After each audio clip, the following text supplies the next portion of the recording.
1, 2, 3, 4, 5, 6. Somebody wrote them down, I hope. Abstain from fleshly lusts.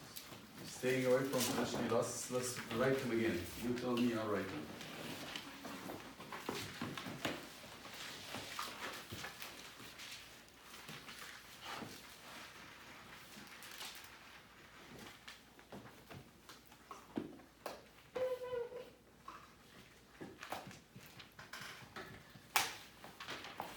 Okay, number 2. Good conduct with outsiders. Good conduct with outsiders. We said if you go and steal or cheat or forge or do some bad stuff in, for example, your school, and people who are not Christians watch you and they don't do it, what would they say? What Christ had taught them, what did the church teach them? The church teaches them nothing good. Because I am not in a church, I do better than them. Good conduct among outsiders.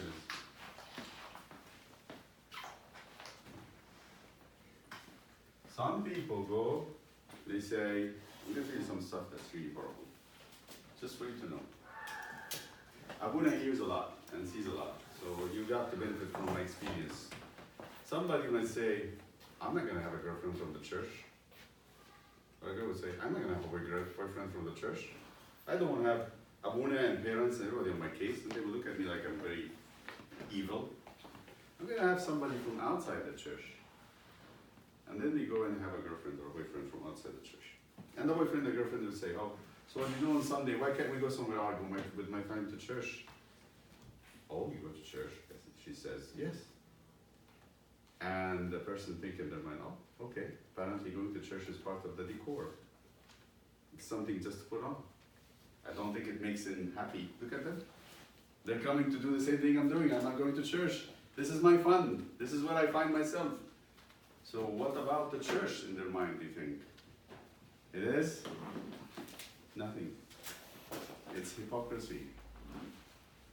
So what did we teach the outsider when we do that? What did we teach them? So if you do that with somebody from the church, it's a sin. If you do it outside the church, it's more than a sin, it's actually a stumbling block. You cause other people to think church going and God is not useful, it's not important, doesn't matter. You just do it as part of your routine. Anyway, so good conduct among the outsiders. So the outsiders will see what Jesus said about this. Any verse? Anybody can have a verse come in mind? Huh? A verse come from Jesus, from Jesus' teaching. Sermon on the Mount, intent. They do not take a light and put it under the basket, but where they put it? On the stand. Why? So the people that come can see the light. But what did he say? Let your light shine before men. What does he mean by that? You are satisfied with God and you feel like you're... It's one of the things that we need to do. And sometimes I think of myself, I think our servants and we need to teach you more about how to have a very strong prayer life when you get fulfilled. To have a prayer life and to be filled with the Spirit is stronger than getting drunk or getting high on drugs. How do I know that? Makes a person get almost drunk. How do I know that? See, I want your connection. Your brain has to work. That give me some actual answers, Shadi. How being filled with the Spirit of God is stronger than heavy drink? Any idea where you get that from? Where do I get it from? Same. Book of Acts, chapter 2. Go there.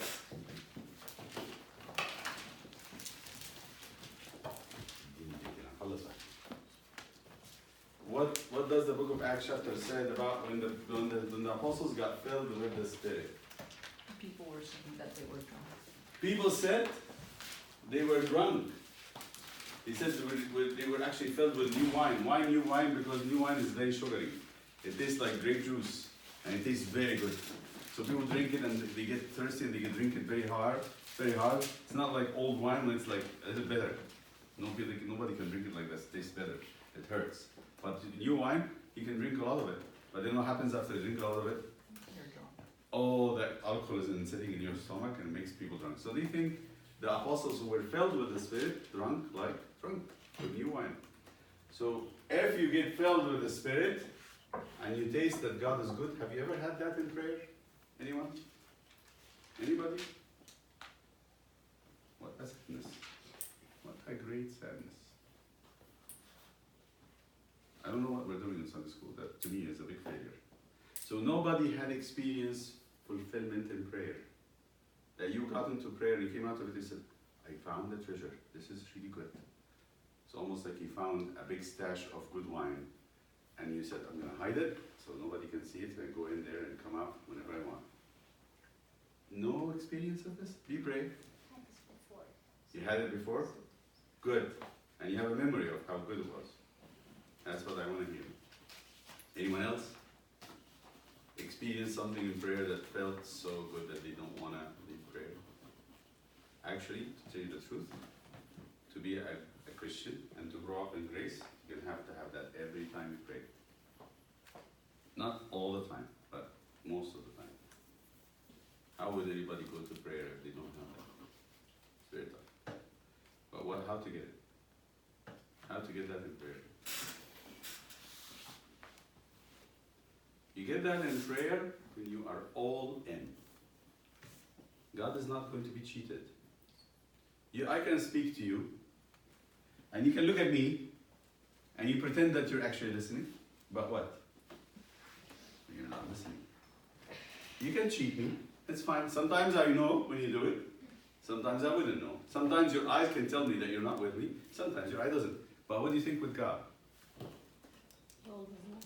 He always knows. So you want God to give you Himself, His Spirit, and you're not with Him. Is that going to happen? There is no way. God is not false. You and I are. Sometimes we pretend. A lot of times we pretend. But God, there is no pretending. If you're not fully in prayer, if you're putting yourself all in, He's going to put Himself all in. Bargain? Deal? Try to put yourself all in prayer and see what happens.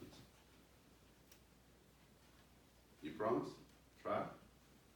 To give your God truly, completely, everything you are, He's going to give you everything He is. He's more generous than you, and He's humbler than you.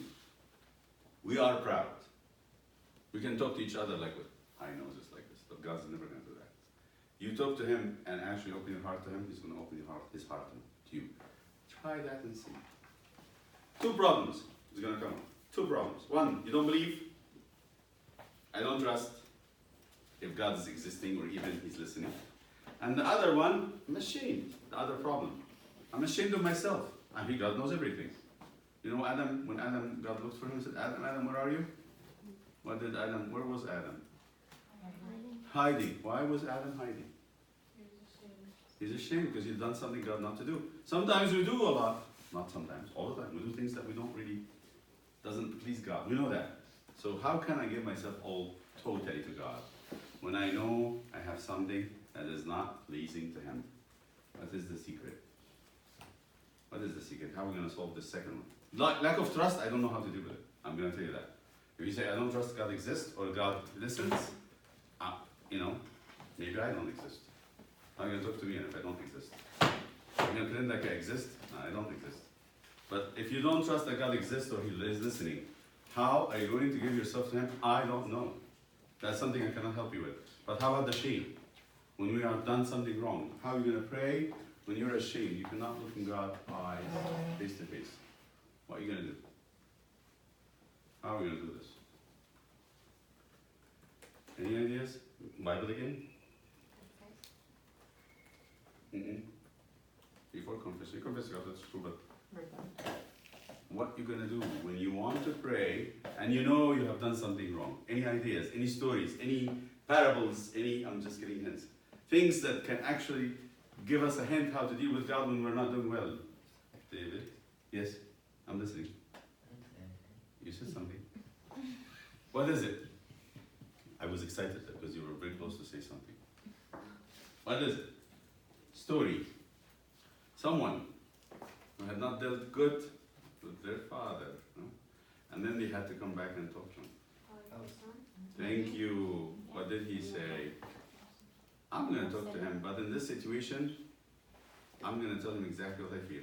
What does the son feel? What did he feel like? He said, He's not worthy enough. I'm not worthy to be called your son. Just make me one heart. Let's keep me close to you. Let me work with you, not as a son, as a servant. That's fine. I'm just going to be here. How about Jacob? When he cheated his brother, what did he have to do with God? What did he have to do with God? Jacob, remember the story? He had to wrestle with God. Tell him, I know I'm not worthy, I know I'm not good, but I'm not going to let you go until you bless me. So he keeps at him. And the book of Hosea described it as crying. He cried and begged. Sometimes we need to cry and beg when we are not in a good situation with God. Lack of faith, I don't know. Shame, yes, we all have it. And what do? We go to him as sinner or as wayward children. So to get that light, I have to meet God. You meet God in your prayers, you're going to get that light. You go out and let it shine. Otherwise, it's going to be hypocrisy, pretending something that we are not. We're going to fall into problems. So, good conduct among outsiders. This is how we get it. Next. Submit to authority. Submit to authority. We said, don't do anything against the law and be afraid of running away from the police. When you get a car, remember, don't speed. Don't drink and drive. Don't cut off people. And don't tailgate very close to the other person. Don't do that. Okay? Next. 4. Honor all people. Honor all people. Even the dishonorable? Yes. We talk about Abraham. I like the story when Abraham, we read it today in the liturgy. Abraham hosted 3 men. Remember the story? They were strangers at midday coming to him at the tent. He looked and the 3 men were coming. And a Jewish woman said, who does Abraham expect? Who do you think? What does he expect in the land of Canaan? Good people, bad people, evil people, nice people? In the land of Canaan, what do we find? Huh? Evil people, right? Because they were cursed people. God actually said, I'm going to take them out, and Abraham, your seed will be in this land. But he saw these 3 men coming in the land of Canaan. What did he do? He ran, welcomed them, took off their sandals, washed their feet, killed a fatted calf, fed them, got them milk and cheese, and he was very hospitable and generous with them, and spoke to them as my Lord. Honor all people. Don't look down on anybody. Believer or non-believer, homeless or rich, doesn't matter. Honor young and old. You have to honor the young kids too. One of the worst things to do in the bullying is a person with dishonor little kids thinking they are not important. By the way, little kids are closer to God than you and me. When Jesus was asked, who's the greatest among us? What is the answer? What did he do? He brought a little kid. So this is the greatest. Honor all people. 5. Servants submit to masters. Servants Submit to masters. submit to masters. Why is that? In those times they were slaves. They buy them with money. And how we apply today? If you work with somebody, an owner of a business, the owner of the business is your master, and you are serving him or serving with him. You honor the owner by not cheating. When you go work in like Chick-fil-A or you work in Pizza Hut or Walmart, and try not to cheat, because that's not submission. They want you to do their business well, run their business good. You run it to the best of your conscience. 6. Suffer patiently with Christ. That's going to be talked about. He's going to talk about it a lot. Suffer patiently with Christ. Why? Because Jesus suffered patiently. 7. That's chapter 2. These are all Chapter 2. Chapter 3. What is it? 7? Wives, submit to husbands. Wives, submit to your husbands. Okay, well, we said this has to be based on husband loving their wives. So when the husband wants the best for his wife, wants to make her happy, and he has a plan, would it do that the wife resist the husband? If the husband has a plan for the family, and he's the leader, would it help that the wife will become actually another leader and kind of clash with the husband all the time? It's not gonna hurt. It's not gonna help at all. The gospel says, husbands, try your best to make your wife happy. It might actually all the time, most of the time, deny himself. The husband actually has to cancel his own wishes to make the wife happy. But if after he does that and cancel his own wishes, and the wife resists him, what happens? They're both miserable. Because the husband said, I've done a lot. I've been trying, sometimes they come crying, couple and stuff. I don't know what to do for her. I've been doing all what I can. I don't really enjoy a penny of what I get. I give her all the money. But she's always being negative, and she's always against me. That breaks my heart. When the husband says that, it breaks my heart. So he's asking the wives to submit to the husband, because the husband supposedly is doing his best to make his wife happy.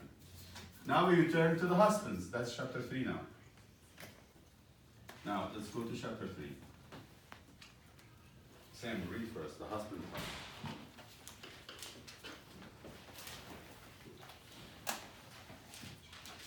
Husbands,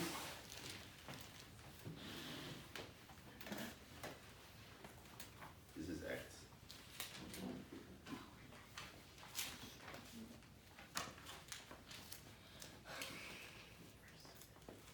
We go to the husbands. Verse number 7.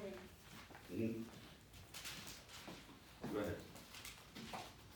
Husbands likewise dwell with them with understanding, giving honor to the wife, as to the weaker vessel, and as being heirs together of the grace of life, that your prayers may be not hindered. Honor the wife. The wives.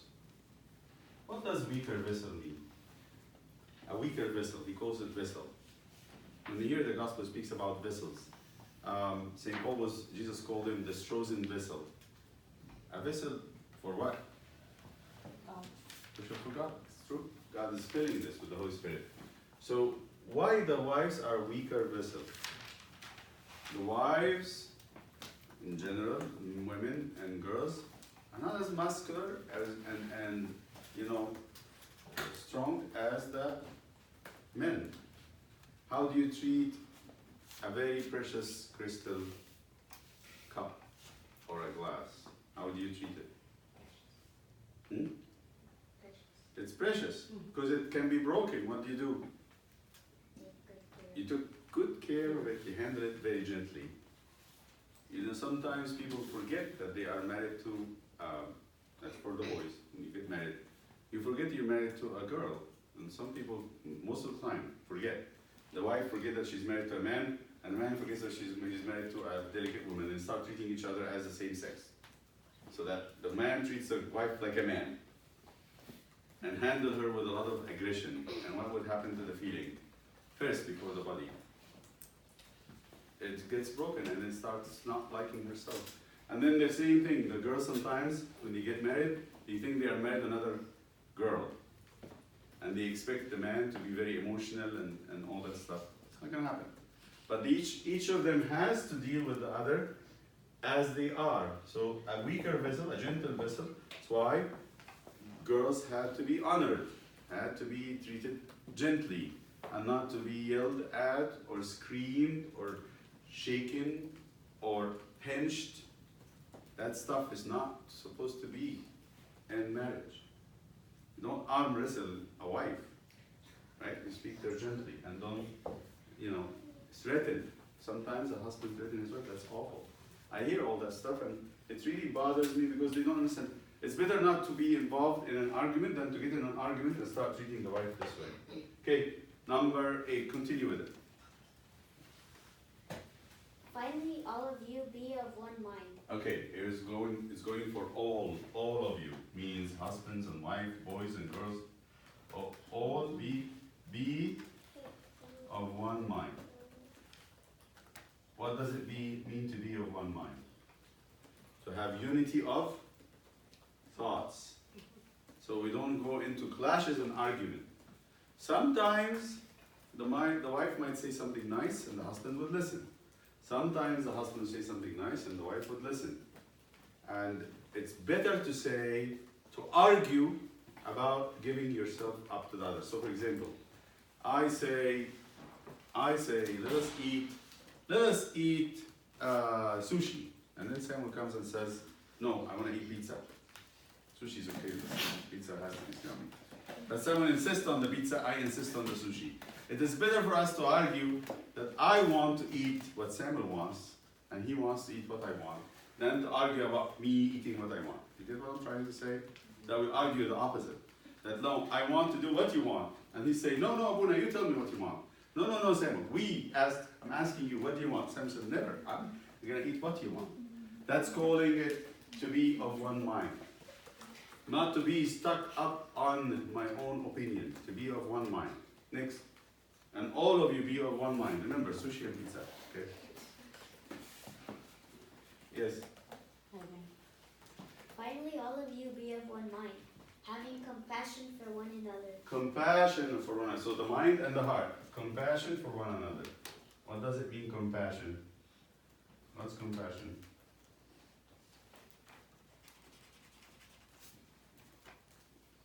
What's compassion? Heart.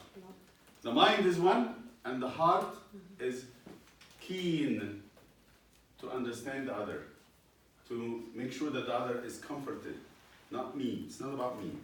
You know, you live today in a society, it's all about me, and more of that. Very selfish. So one mind, compassion for one another, and antidote of selfishness. Go ahead. Having compassion for one another, love as brothers, be tender-hearted, be courteous. I love those. Tender-hearted and love. And That's courteous. brotherly love.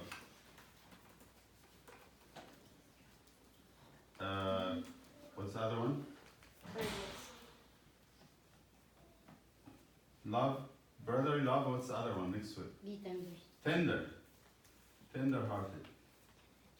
What does it mean to be tender-hearted? And courteous. How do you spell courteous? C-U-R-T-E-O-U-S? Yeah. So, each one of them has a meaning. What does tender-hearted mean?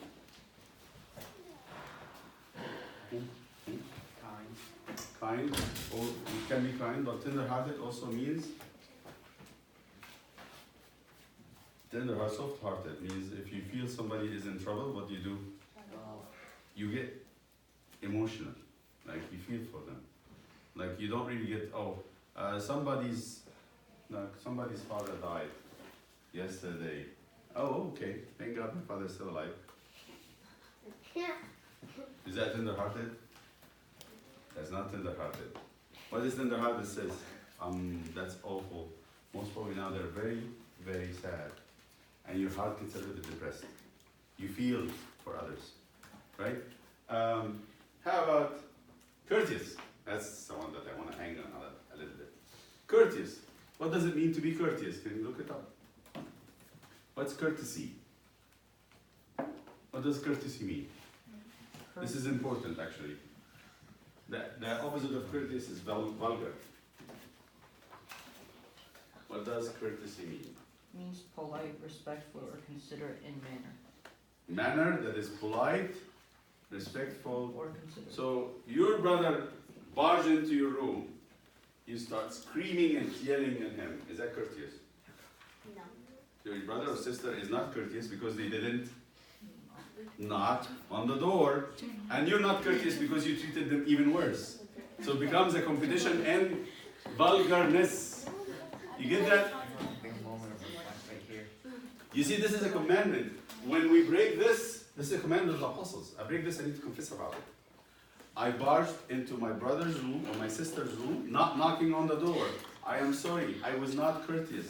And when I answered my brother who was yelling at me, I said some not very nice words. I cannot repeat in an honorable place. Especially at the church. I brought in some animals and some insects. Right? Okay? So this is I want to hang around a little bit. Courteous. Tell me, tell me. Courteous means, what is it? What we said? Polite, Respectful, and considerate. considerate. Can you give me examples? Think about examples. I give you the example, like the barging in the room, that's one, that one. Holding the door to someone? Holding a door, especially for ladies and girls. Right? A boy holding a door for a girl or a lady is treating them as the weaker vessel. Yes? What else? Polite or considerate or honorable? Yes? When you're in Sunday school and not talking. That's true. When somebody is talking and you are actually listening and not talking, this is actually very considerate and this is courteous. And don't interrupt. When you interrupt someone, you are actually not practicing courtesy. Sharing a video game with your brother? That would be nice. You wish Tony would do that, right? It's very specific. You wish, yeah. Or you wish you have a younger brother that you can do that to. Anyway, so what else? When you don't raise your voice, when you don't yell at someone, and screaming at somebody is not courtesy, by the way. Raising that voice, trying to get control of things. What else? Eating before anybody else. When you're on the table. Don't be there. Huh? I don't do that. Or picking the best share. You want to have the biggest thing. A turkey, it has a drum or two drums, and you're 6 in the house, and you insist to have the drum. This is all that's what actually this courteous behavior that doesn't really have any consideration for other people. When you consider others before yourself, you're courteous. You disconsider them, it is discourteous. Next verse. You got the wind of this. What does it mean? And I want to tell you, this is not etiquette. This is not about the world etiquette. It is actually apostolic. What's the word I want to use? Apostolic commandments. You judge yourself by it. This is the words of God through the apostles. Let's go. 9. That's 9. Be of one mind, compassionate, brotherly love, tender-hearted, courteous. Next. Not returning evil for evil or reviling for reviling, but on the contrary blessing, knowing that you are called to this, that you may inherit a blessing. For he who would love life and see good days, let him refrain his tongue from evil, and his lips from speaking deceit. Let him turn away from evil and do good. Let him seek peace and pursue it. For the eyes of the Lord are on the righteous, and his ears are open to their prayers. But the face of the Lord is against those who do evil. So God's eyes on you. That's why, I'm going to tell you something. If God's eyes on you, you can look at him. But if God's face is against you, you cannot look at him. What happened when Adam and Eve couldn't see God? Because they knew. They're not going to be in good relationship. There's nothing to do. They're going to turn their faces, and he turns his face too. So this is a verse from, I think, from Proverbs or Psalms, from the Psalms. This is from the Psalms. That piece he brought, all of it. It says, seek peace and pursue it, for the eyes of the Lord are on the righteous, and his face is against those who are evil. Next. And who is he who will harm you if you become followers of what is good? But even if you should suffer for righteousness, Here we go. He's going to open up this. He is going to open this one up big time. We're going back to visit this. Listen to this now. We're going to have a whole half of this chapter 3, and it has very deep meaning. Wake up with me, please, because I'm going to finish with this. This is extremely important. The whole letter of St. Peter and St. James is about that. Suffer patiently with Christ. The rest of it is an add-on. These are the main subjects. Suffer patiently with Christ. Let's read the whole thing. Go ahead. And somebody have to listen carefully. You explain to me if you catch it. Okay? And who is he who will harm you if you become followers of what is good? But even if you should suffer for righteousness' sake, you are blessed. And do not be afraid of their threats, nor be troubled. But sanctify the Lord God in your hearts, and always be ready to give a defense to everyone who speaks you a reason for the hope that is in you. Wait a second. How would people have a hope? He says, read it again. Always be ready. And always be ready. And always be ready to give a defense to everyone who asks you a reason for the hope that is in you. Okay? Be ready to answer those who ask you for a reason for the hope that is in me. Hope. Where do you find hope? Where is it? Where hope lives? Hope, faith, and love. Where do they live? In the heart. So how can somebody look into my heart and find hope? Your action. You know? They have to have an X-ray, right? Or Your action? action. So what kind of action that shows hope? And that's faith. The prayer and going to church is an act of faith. About hope. Are you an optimist? You're very close. Good job. Good job, David. Tell you something. St. Paul said it in his letters. Actually, the letter to the Colossians. He's actually saying that 3 virtues that are in the heart can be shown by 3 types of actions. Let's go to Colossians. Go to Colossians and let us look at chapter 1.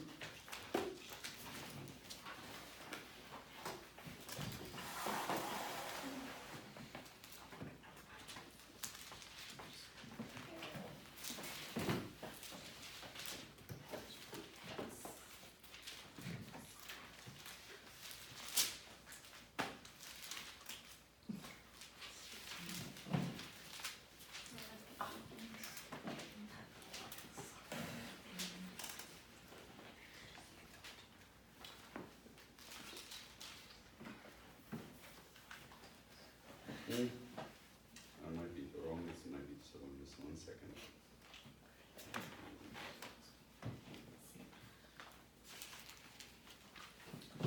Yes, Thessalonians, I'm sorry, Thessalonians. First Thessalonians, chapter 1, verse 3. First Thessalonians, he's going to explain to us these 3, what we call them theological virtues. Want to know the theological virtues? There are 3 theological virtues in St. Paul letters. And the apostles talk about them. What are the 3 theological virtues? 3 theological virtues. Anyone? You all know them. Alright, yes, then. Love, faith, and hope. Love, faith, and hope. These are called theological virtues.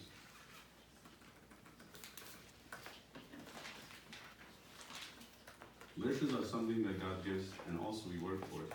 1, 2, 3. So let's see what the letter to Thessalonians says. How can you see love? Nobody can see love. It's in the heart. Can you see faith? It's in the heart. Can you see hope? It's in the heart. How can we see them?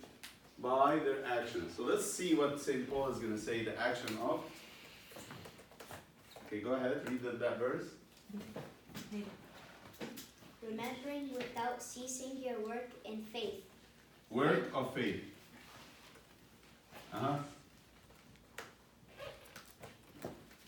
Labor of love. Labor of love. And Patience of hope in our Lord Jesus Christ in the sight of our God and So, Father. how do you see faith? You told me, David told me by going to church, or was it Tommy? Going to church is work. You show me that you believe by going to church. When I see somebody standing in front of the icon of Christ, it's completely in and praying. What does that mean? He or she believes. He has faith. How about love? How do you see love? I'll tell you something very, simple. When a boy gets in love or a girl gets in love with a boy and they're about to get married, she can be working like 24 hours to make something for him and she's like completely taken, oh, who's gonna eat this? She's baking or cooking or something. Very hard work. And you say, why are you doing this? And the reason is obvious. Why does she do that? Because she loves him. He goes to work very hard, long hours, so she can buy a ring for like many $1,000s. Why are you working that hard? He would say, I'm saving some money to buy the ring because I love her. So when we work for God so hard, it shows by our hard work. So labor is in hard work. How about the hope? Now that's what I'm saying. How do you show hope? I'm going to stop here. How do you show hope? Patience. What's St. Peter is saying here? He says, if you are suffering and you're taking your suffering patiently, and people look at you and say, wow, he is okay with it. He's not really going crazy. When they are persecuted, when people are like, pushing on you, when your parents give you a hard time, you give it with a smile, you're fine with it. Why? And your friend will say, why do you let them do that to you? They're asking about the reason of, see what? They already know. Why did they know? Because you are being patient. You're going to tell them, because there is Christ in my life. And if I get persecuted and it's good for me, I take it because I know that He's going to give me my reward. I'll be blessed. Something good is going to happen. Something good is going to come out of it. You get that? But when you answer people first notice that you have hope because of your patience in suffering. You get it? Again, 3 theological versions: love, faith, hope. Love is shown by labor, faith is shown by work, hope is shown by patience and suffering. That's the key word. Go ahead. So he wants us to answer people who are asking us for our hope. Where? Go back to the Peter. He answered those who listen to the verse again.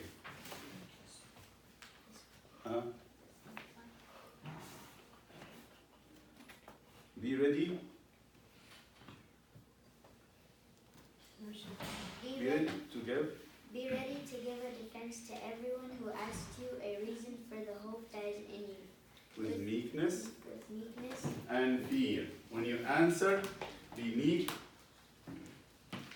and have the fear of God. This is nice. So don't answer like you're a superior person. Yeah, you want to know the secret of my patience? I'll tell you, because you don't have it. No, I'm going to say that. And say, I have Christ who strengthens me and I wait for Him to reward me for all the stuff. Finish that part that I'm patiently suffering with.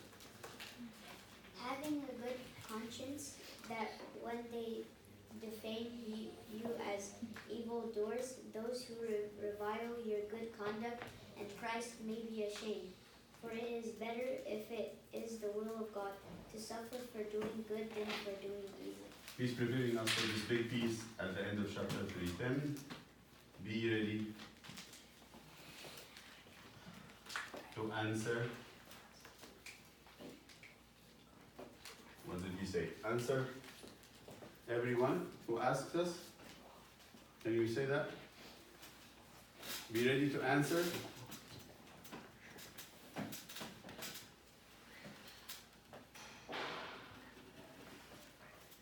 Who asks you, be ready to give a defense. To everyone who asks you a reason for the hope that is in you. To give a defense for the hope that is in you.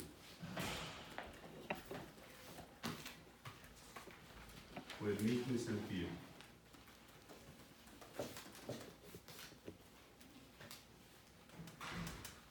These are the 10 ones, the 10 points that St. Peter is giving us as commandments in chapter 2 and 3.